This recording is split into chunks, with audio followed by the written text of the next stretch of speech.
Big news for cryptocurrencies, including Bitcoin and Cardano, with Kenya finally coming on board, legalizing crypto trading. We've also got Standard Chartered, who's in charge of nearly $1 trillion, now beginning to offer crypto to their customers in the EU. And then on top of that, we've got quite a jam-packed update when it comes to the Cardano ecosystem. Without any further ado, let's jump on in.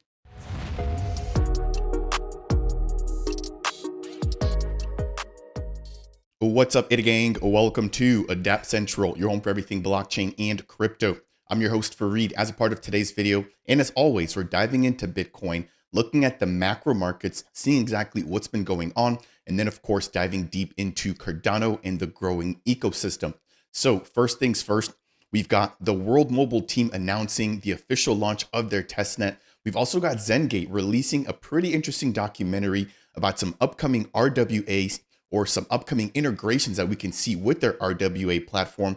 And then, of course, we're talking about the Plomin Hardfork, which is literally right around the corner. Now, before we go any further, if it's your first time stopping by, my goal is to help you find your way within the Bitcoin and Cardano ecosystems. If you appreciate content like this, please make sure to smash that thumbs up on the way in. Again, if it's your first time stopping by, consider subscribing to the channel for more. And if you have any questions or comments, leave those down below. Now, I am also a multi-pool operator contributing to both Dapp Central stake pools, both using the ticker DAPP. I want to take an opportunity to say thank you to the handful of delegators that have supported the brand new pool. It does mean a lot, and I could not ask for more. Without any further ado, let's dive straight on into Bitcoin here. We've got just a couple of news pieces that I want to highlight here, with the first relating to Kenya, which is now confirmed that they'll be legalizing Bitcoin and other crypto assets. So if you guys are not aware, Kenya's officially preparing to legalize cryptocurrency trading within their country, including Bitcoin, according to key officials. Now, they haven't made any mentions of any other assets outside of that, but I would assume that, things like Ethereum, Solana, potentially Cardano could also be up for trading when it comes to that there. So if we have any appetite for altcoins, and Cardano's included given the fact that it's a top 10, that could also contribute to additional price appreciation. Again, not just for Cardano, but for crypto assets in general. Moving right on over, we've got Standard Chartered, one of the biggest custodians within the EU, now also jumping on board the crypto and the Bitcoin train here. And they'll now be offering their EU customers a new opportunity to now begin to invest in crypto-based assets. So right now, they currently manage over $870 billion, and they plan to form a new entity in Luxembourg to provide new crypto-specific offerings. As we get ready to wrap up the Bitcoin updates here, it was a year ago, just today, that we saw the official Bitcoin spot ETF come online or be approved. I think back how quickly time has flown.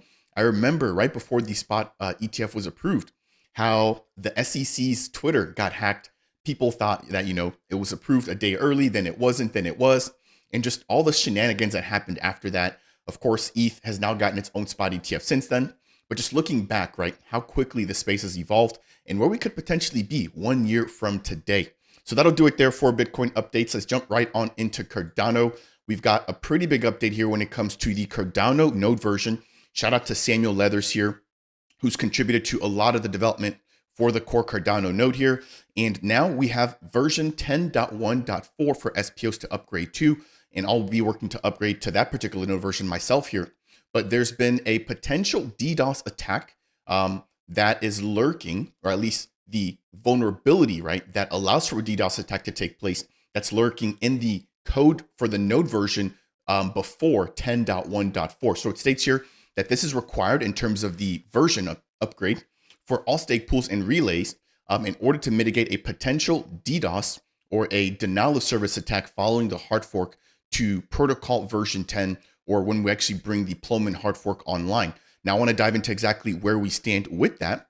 And so as I move over here, we have, again, the fact that this particular hard fork initiation action was submitted on the mainnet. We're targeting at the very latest it coming online on January 29th, if I'm not mistaken. Again, I've broken this down in prior updates. There we go. That's sort of the last key date at which we can take this particular action and bring it online if the community or the SPO say that they are in favor. So jumping over to AdaStat here, if I get myself out of the way there, we have a total amount of 21 billion ADA that can actually vote for this particular proposal action or this hard fork initiation. And we can see that as it currently stands, we've got 6 billion ADA, which has now said, yes, they're on board, representing 30% of the total stake amount, which is eligible to vote. Right below, we have 60 million ADA, so a really small amount. They're saying, no, we're not ready yet. And then we have 15 billion ADA, which is yet to vote, making up the majority of that 69, basically 70%. So right now, 30% yes, 70% no. We have roughly about 2 weeks, again, until we have to have a final decision being made. Now, if it doesn't pass, we'll have to see another hard fork initiation action resubmitted at a later time. And hopefully by then, everybody is ready. But again, here at Dapp Central, we've done what we need to go ahead and vote yes. And right now, we're just really basically waiting on any other SPOs that have yet to vote. So if you are delegated to any other stake pool, make sure to check in with your SPOs. Give them that friendly reminder that they do need to go ahead and vote if they haven't already. And that by default, they are set, or they are in the category of no until they vote otherwise. Now they can abstain, or they can actually say, hey, I don't want to do this, or I do want to do this, but by default, they'll be captured within that 70% that we see right there. Now, moving over in terms of chain, well, now it's the Plomin Hardfork. Let me actually make sure to use the right terminology there. We have, in terms of stake pool readiness, over 1,000 stake pools representing 85% of the available stake, which are now ready to roll. I think at this point, this is basically good. I'm not really going to cover this much further. What's important here, though, is the fact that we need to get centralized exchanges on board and ready as well. We have 13 exchanges, which are now ready. We have 15 currently in progress, and then 30, which have yet to start. In terms of the liquidity impacted by the ones that are ready, that represents 30% of the liquidity. If I'm not mistaken, the threshold we're looking for here is right around 75 to 80%, very similar to what we needed for chain hard fork number 1. Now, if I jump over here, let's see here in progress. If I type in progress, we've got Binance, Binance US. Let's see what other big names we got here. Bitrue, Coinbase is already ready, which is great. Let's see who else is ready. Let's see there, Bitstamp. Let's see, again, Crypto.com, Gate.io, Kraken, KuCoin. I mean, a lot of the big exchanges are ready to roll, which again is really, really positive. This is what we want to see moving forward. Now let's jump into Cardano specific projects and some of the updates that they've got here. But before I do, as always, if you do enjoy content just like this, please make sure to smash that thumbs up. I really do appreciate it. It goes a long way. If you appreciate the content and you want more of it, consider subscribing to the channel. And last but not least, if you have any questions, comments, or maybe I just explained something too quickly, leave a comment down below. And if you want to take your support a step further, again, consider not subscribing, but consider delegating with the official Dapp Central stake pools. Moving right on over, we've got updates for World Mobile. Big breaking news. Their public testnet is officially live. Now, this is the World Mobile chain, which operates as essentially a layer 3 on the base network. So you have Ethereum, which is sort of the layer 1. You have Base operating on top of ETH. And then you now have the WMC, or the World Mobile chain, operating on top of Base.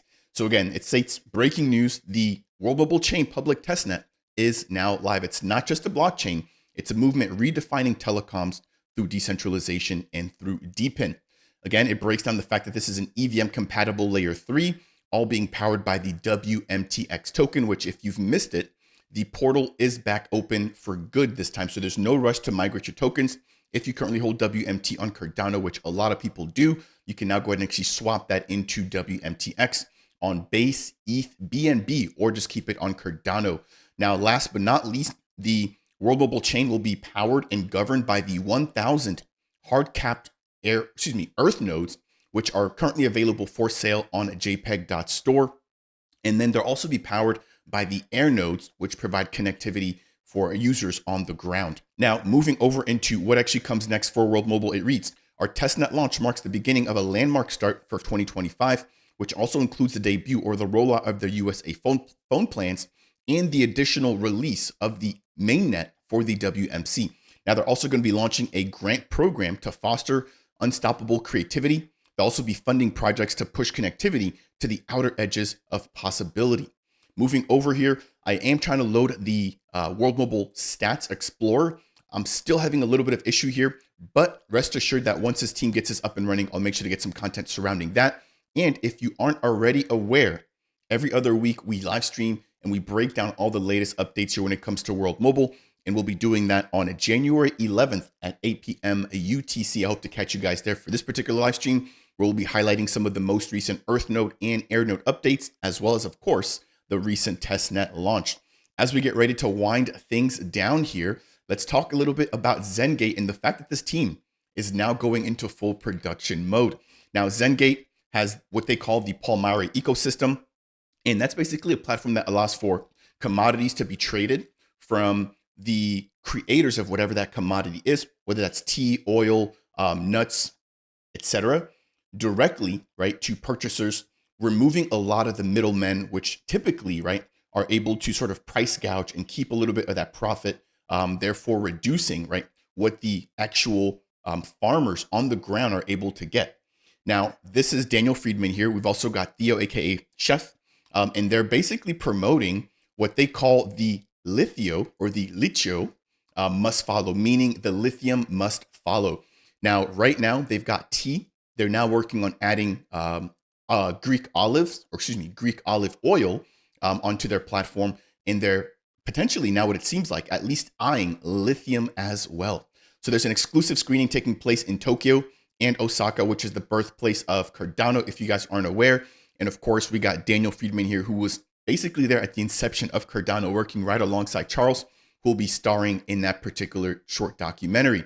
Moving right on over, we've got an additional one called The Greek Chronicles, Chapter 1, again, featuring Theo, aka Chef Pool, and a couple other members, including Nicholas, who are the co-founders of Zengate.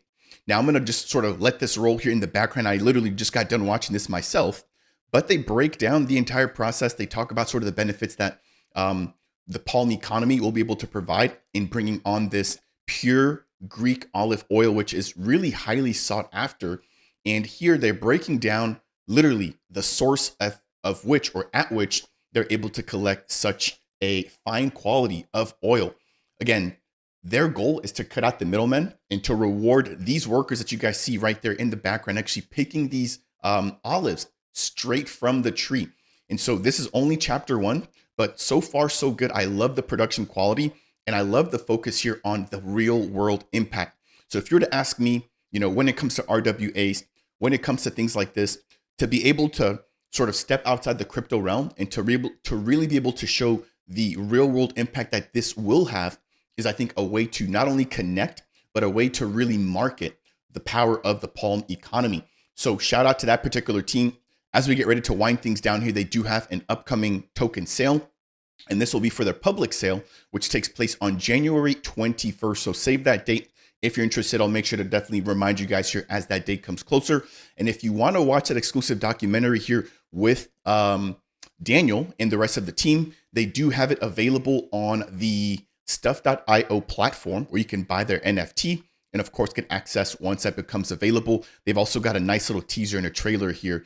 I will say that I love the rebrand here when it comes to stuff.io and sort of how this looks super professional, and anybody can come and list their content here with, of course, the Plomin team taking advantage of that. As we get ready to wind things down there, I mean, that's really it. We've talked about Bitcoin. We've talked about the Cardano Node version, the Plomin Hardfork, World Mobile, and Zengate really doing a lot of heavy lifting here. Congrats to everybody that's included as a part of today's video. That will bring me to the end here for this particular update. As always, if you enjoyed it, found anything to be informational or educational, I would appreciate it if you could smash that thumbs up. If it's your first time stopping by and you want more, consider subscribing. And last but not least, if you have any questions, comments, or concerns, leave those down below. That said, and as always, I'll see you guys in the next video. Cheers, everybody. Take care.